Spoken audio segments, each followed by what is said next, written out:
Assalamualaikum warahmatullahi wabarakatuh. Waalaikumsalam. Selamat siang ya, pagi menjelang siang.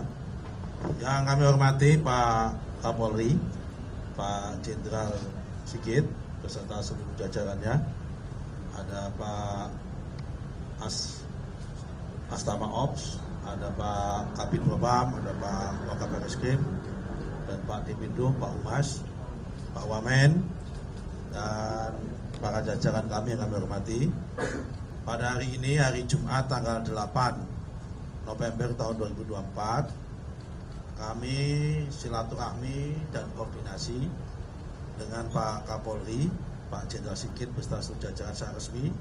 Kami dari Kementerian ATR BPN untuk koordinasi tentang strategi berbagai isu-isu tentang kejahatan di bidang pertanahan. Kalau bahasa bapak-bapak ibu sekalian adalah mafia tanah, salah satunya yang kita bahas.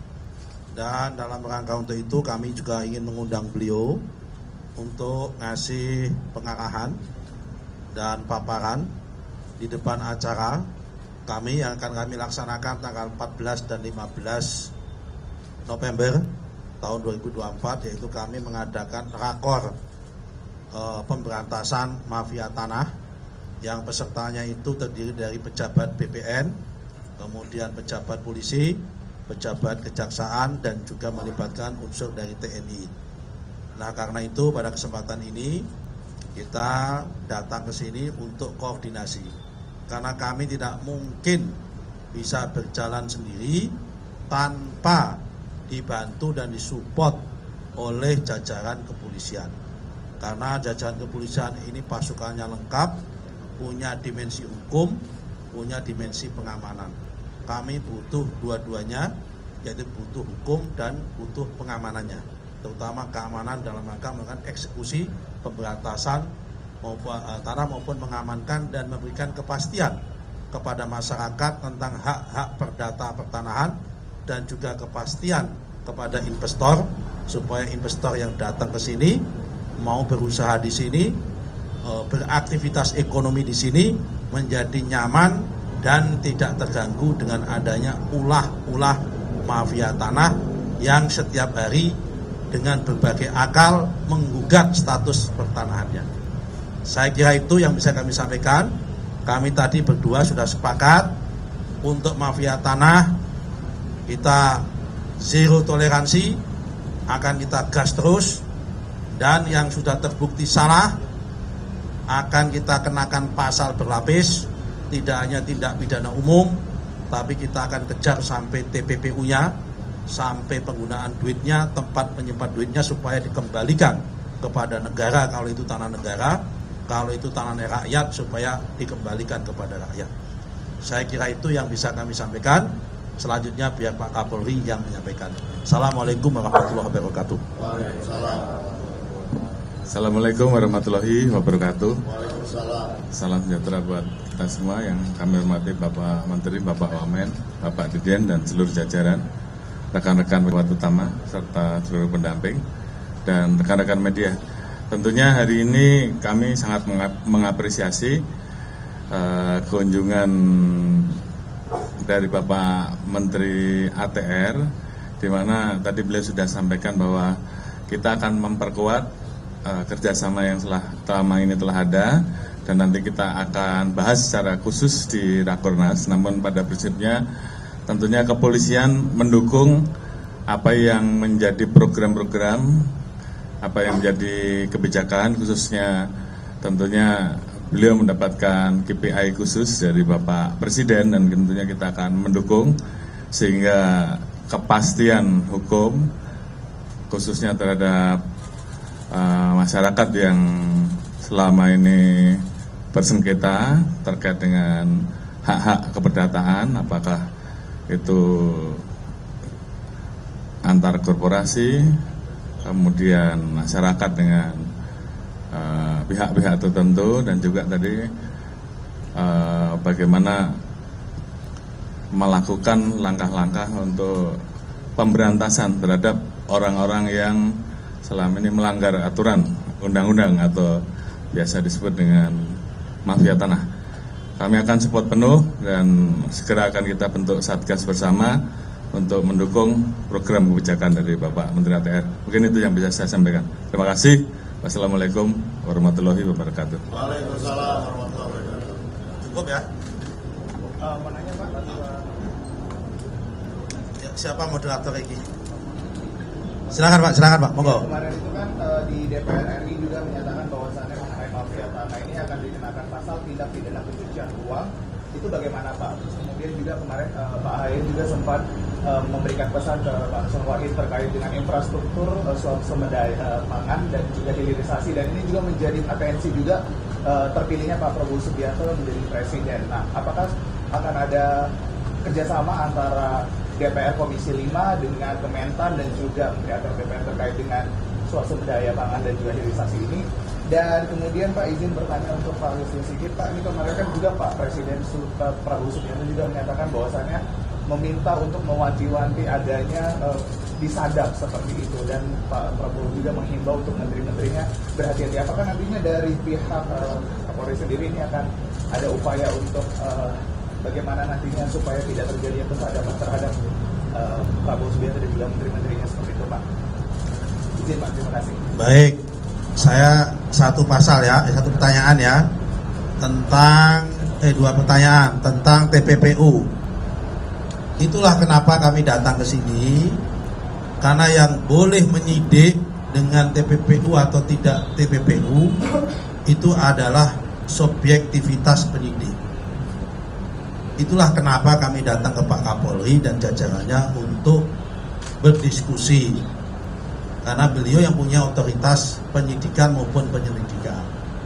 Kami memang punya PPNS, tapi tidak punya otoritas untuk menyidik. Yang punya otoritas penyidik adalah tetap APH, yaitu aparat penegak hukum. Nah, untuk sampai ke sana, tentu itu adalah membutuhkan pemahaman dan subjektivitas aparat hukum, yaitu otoritas penyidik. Kami sudah sama, sebelum ke sini kami juga sudah datang ke Kejaksaan Agung, dan itu artinya sudah ada kesepahaman. Kalau Pak Kapolri sudah oke, Jaksa Agung sudah oke, maka tinggal satu lagi nanti yang harus kami datangi adalah pihak Mahkamah Agung.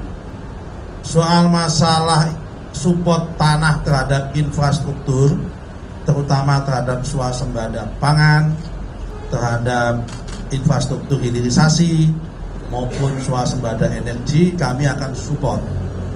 Karena apa? Karena kami salah satunya mengelola tanah negara yang saat ini statusnya liar, yang jumlahnya itu sampai saat ini diperkirakan mencapai 1,3 juta hektar.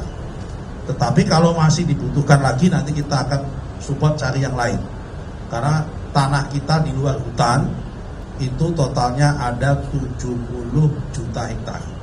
Sehingga kalau untuk mensupport hilirisasi, kalau hilirisasi kan kemungkinan itu support untuk kawasan industri. Kalau untuk swasembada pangan, support untuk mencetak sawah maupun cetak kebun. Kalau kemudian swasembada energi, tergantung energinya. Kalau energinya untuk berbasis dari nabati, butuh lahan untuk tanaman. Kalau energinya berbasis dari migas maupun minerba, maka kuncinya adalah mempercepat proses dalam konteks izin pembebasan lahan untuk kegiatan pertambangan. Untuk yang lain-lain Pak Kapolri tadi, silakan. Saya kira di sisi saya, khususnya untuk terkait dengan apa yang jadi kebijakan Kementerian ATR, saya kira sudah jelas. Hal-hal lain yang tadi disampaikan, tentunya Polri mendukung hal-hal yang sifatnya dalam rangka kegiatan lawful. Kalau unlawful, ya, tentunya itu ada pembahasan khusus ya. Yang jelas kalau itu tidak atas nama negara berarti ilegal, perlu ada tindakan. Namun demikian itu secara khusus akan ada rapat khusus terkait dengan masalah itu, yang terkait dengan dalam negeri dan luar negeri. Ya. Sudah azan ini Mas? Ya. Ya. Saya Thomas pada ini mau bertanya, ini kan komitmen dengan Polri ya Pak. Cuma kalau dari dengan masalah tanah ini yang sudah berlarut-larutnya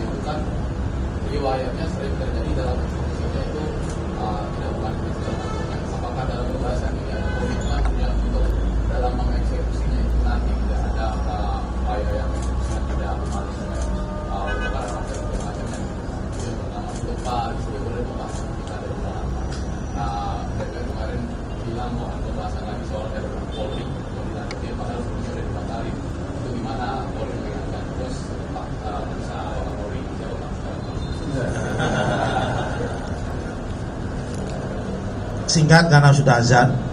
Ada 3 jenis konflik pertanahan. Pertama, konflik skala rendah. Biasanya itu individu dengan nilai ekonomi rendah. Kemudian yang kedua, konflik dengan skala tinggi. Biasanya itu antara rakyat dengan korporasi atau individu dengan individu tapi punya tingkat ekonomi tinggi. Kemudian antara rakyat dengan pemerintah, terutama dalam hal pengadaan tanah untuk kepentingan proyek pembangunan strategis nasional. Itu pasti akan ada tensinya itu.